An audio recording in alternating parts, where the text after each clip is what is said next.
Welcome to Advanced TV Herstory. I'm your host, Cynthia Bemis Abrams. This is the place where we connect the dots of TV and feminism to American culture and politics.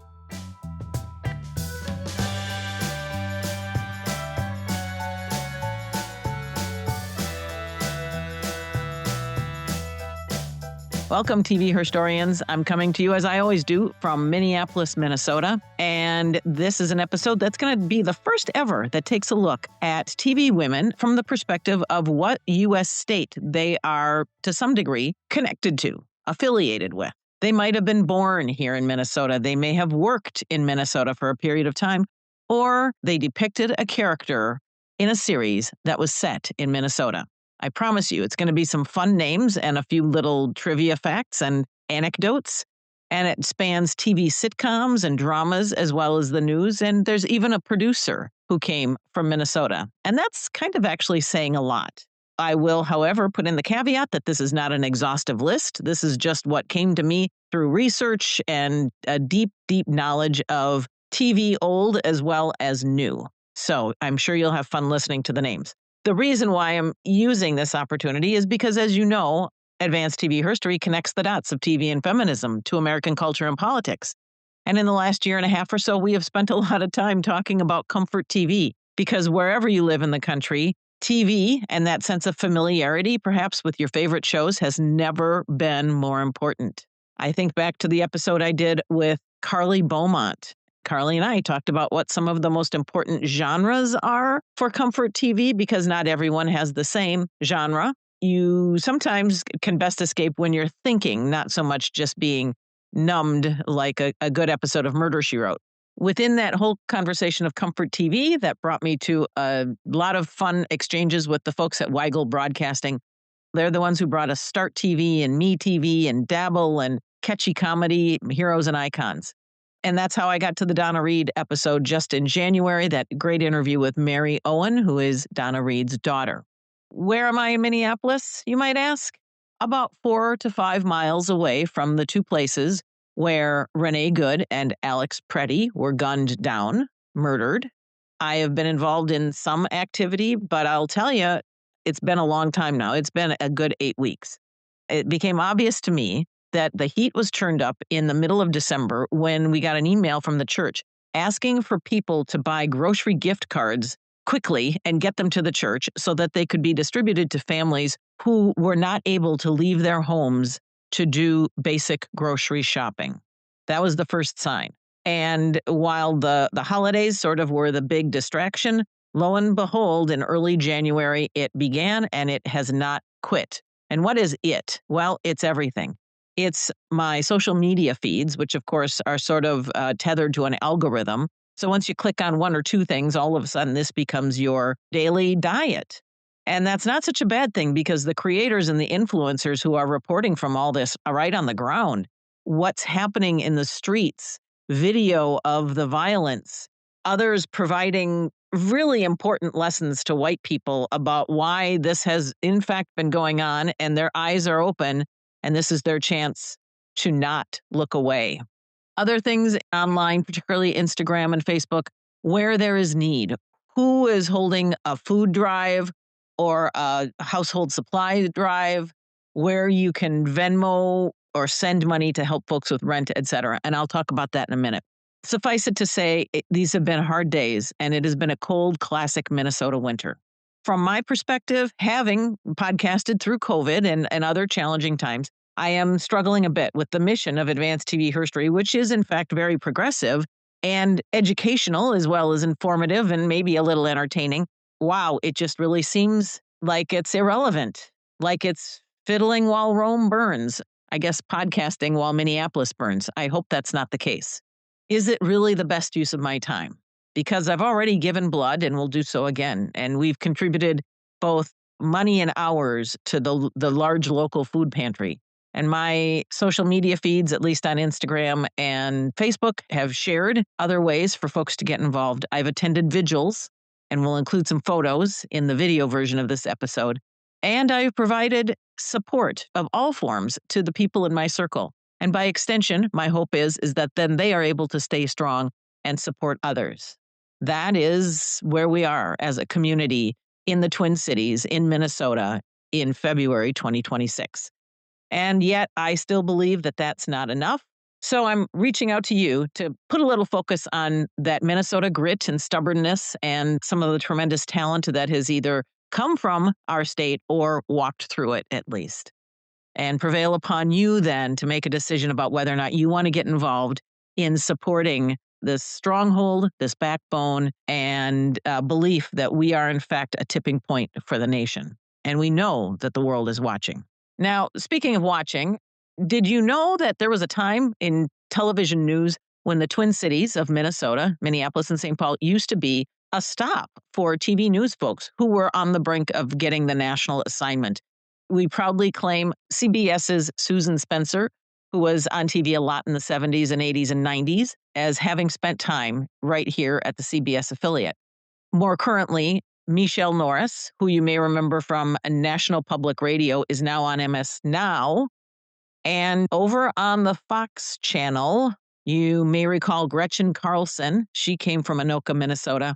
She also won a major sexual harassment suit from Fox and Roger Ailes. Also on Fox, Harrison Faulkner is an anchor even today. The position she had prior to that national anchor job was, in fact, here in the Twin Cities. And in a sort of newsy realm, Liz Winstead, the co-creator of The Daily Show, is from Minneapolis. Again, listeners, this is not an exhaustive list. If I have missed anyone, it's not by intention. Please message me, send me an email, and let me know who I can include, at least in social media and updates in the show notes. Lastly, I just want to do a quick shout out to the universities of Minnesota and Wisconsin. They have the journalism schools that have generated not just national talent, but regional talent. In fact, some friends of mine in front of the camera as producers, as editors across TV, radio, print journalism. They are chasing the stories, and I am very proud to know all of them. So when you think about TV news, who's that career gal with spunk who produced the news at the fictional TV station WJM? Yes, Mary Tyler Moore. Now, she is not a Minnesotan. We claim her. We recognize her. We even, with TV Land, the TV station, there is a statue of Mary Tyler Moore on the Nicollet Mall in downtown Minneapolis. The Mary Tyler Moore house is about 1 mile from mine, and it's kind of fun to walk by. And yes, you can find it on Google Maps.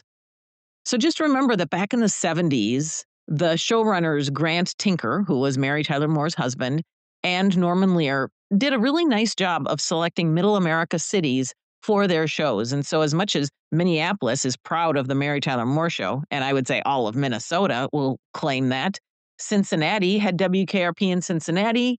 One Day at a Time was in Indianapolis. Happy Days took place in Milwaukee. And Good Times was supposed to be the south side of Chicago. That's how we learned about how other people lived, even if it was sitcom Other People. And how did other people come to know about Minneapolis, or more importantly, Minnesota? The TV series Little House on the Prairie, which was based on the Laura Ingalls Wilder books set in the fictional Walnut Grove, Minnesota, Coach, and the FX series Fargo. So here's the list of women who came from here, spent time here, and we're proud of every single one of them. Sarah Pillsbury of the Pillsbury family was a producer of some made-for-TV movies, and more importantly, of Back to the Future and How to Make an American Quilt. Our biggest star, even though she wasn't here for very long, Judy Garland, born in Grand Rapids, Minnesota. Arlene Dahl, who you might remember from classic Hollywood, just like so many other of the aging classic veterans, made appearances on Love Boat, Love American Style. She was in Burke's Law, and she was on Daytime. Teresa Ganzel wasn't born in Minnesota, but she attended high school here, won a whole bunch of awards in public speaking, was in Mr. Belvedere, and has done a lot of voice work, and just so happens to have graduated from the same high school that I did in Bloomington, Minnesota. Mo Collins of Parks and Recreation and The Walking Dead. She is quite active on Instagram, following a lot of what has been going on here in Minnesota for the last 8 weeks. From Rochester to the south of the Twin Cities, home of Mayo Clinic, Lea Thompson. And Lea, of course, has been in The Chicken Sisters, The Spencer Sisters, and Switched at Birth. Those are just the TV series she's been on. Obviously, a lot of film work. Julia Duffy of Edina, Minnesota, which is a Twin Cities suburb, Newhart, and the later seasons of Designing Women. Melissa Peterman of Burnsville, another suburb a little to the south. You know Melissa from many, many seasons on Reba and Young Sheldon. Now, a special great story about Loni Anderson from Roseville, Minnesota, which is a suburb of St. Paul. She wrote an incredible book, Loni Anderson, My Life in High Heels. I really recommend it. It is not your usual celebrity biography, in part because she gets really candid about her relationship with Burt Reynolds. Loni Anderson had been in WKRP in Cincinnati and Nurses, Partners in Crime, but I think one of her greatest accomplishments was in 1980 when she produced, and helped create and starred in the Jane Mansfield story. Now, of course, Jane Mansfield, the buxom blonde from the 50s, kind of a poor man's Marilyn Monroe. Well, as it turns out, I believe Loni Anderson felt she had a lot in common with Jane Mansfield and was given much of the same advice: to color her hair, to sculpt her body, and play dumb when she needed to. And so from Jane Mansfield to Loni Anderson to Jennifer Marlowe on WKRP in Cincinnati, you get a sense that Loni did what she could with her power in the production of WKRP to make Jennifer Marlowe so much more than what was expected. And I think that's really, really cool. Never got a chance to interview Loni Anderson, as hard as I tried. There's Jessica Lange from Cloquet, Minnesota, right outside of Duluth. Beautiful country up there, from FX's Feud and FX's American Horror Story, as well as a bunch of made-for-TV movies. I'm going to quickly go through the rest of the list, which is, again, not exhaustive.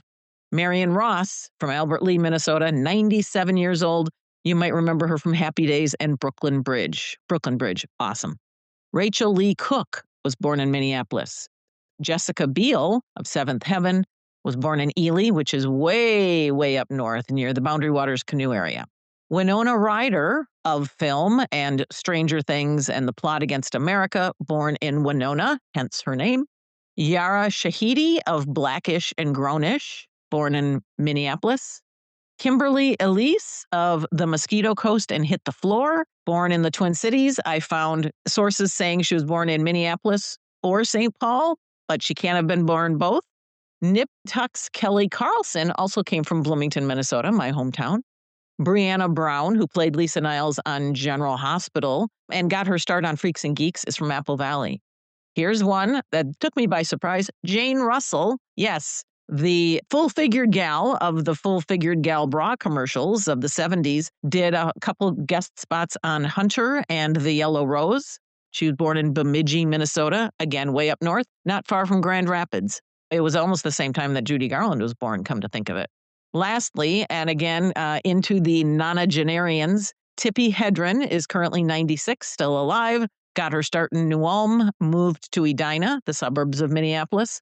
And while we know her for all of her Hitchcock roles, she has appeared in Fashion House and Bold and the Beautiful episodes on Daytime, and is the mother of Melanie Griffith, grandmother of Dakota Johnson. These are just some of Minnesota's connections and contributions to TV. And some of these women embrace their connection, embraced it, and some sort of didn't, haven't, won't. But Minnesota is proud of every single one of them because we don't have that many of them to stand with. And the amount of grit and strength that it takes to make it in entertainment from wherever you are born and raised, but especially coming from the Midwest, it takes a lot. There's a lot of inertia here, and there's not that many connections. It is hard work. So, yep, we are proud of every single one of them. For now, we are trying to explain to people what life is like living in Minnesota and what we are made of.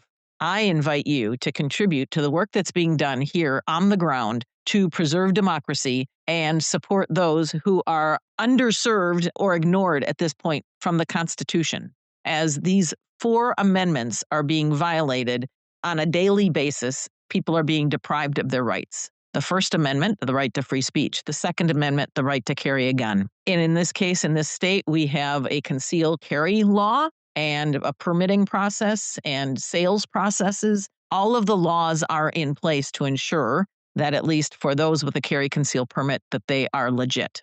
The Fourth Amendment, which is the unreasonable search and seizure, that has flown out the window. many, many complaints right now against the Department of Justice and Homeland Security. And lastly, the 14th Amendment, which is the right of due process under the law, and the steps that are necessary to be taken by law enforcement, the representation within the court system, the delivery of justice. All four of those constitutional amendments are being violated on a daily basis, some getting more attention and headlines than others. But I'm going to share some links in the show notes of established organizations such as food pantries and legal services, and they're all rolled up in one site that I'm going to make it easy for you to remember if you're just listening to this and can't get to your show notes. Standwithminnesota.com. Standwithminnesota.com. Whatever your passion is, whichever amendment means the most to you, there is sure to be a way for you to contribute financially or perhaps track some of these organizations in your own social media and share the cause and the opportunities to get more involved. It's quite likely that Stand with Minnesota is not going away anytime soon. Here it is, February 2026, most likely for the end of the year, if not a long time. It could take literally decades for this country to recover, if in fact we recover.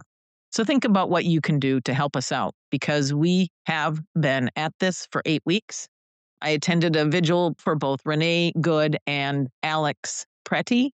And at the Alex Pretty one, right outside of the VA Medical Center, somebody reminded us this is not a sprint and it's not a marathon. We are in a relay. And right about now, the troops on the ground, everybody's getting a little exhausted.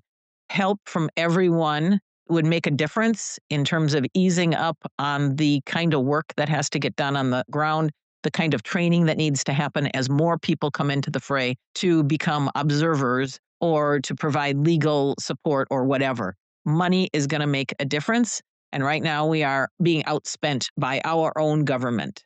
We don't know where this will all lead. We do know that we are at a national standoff for our constitutional rights, and we as Minnesotans, stubborn, will not back down. This message today, our shared love of TV and feminism and the United States of America, listeners, you and me, this is why I podcast. Many thanks to Mary Lou Morose for audio editing and production assistance, to Nivea Lopez for video editing and production assistance.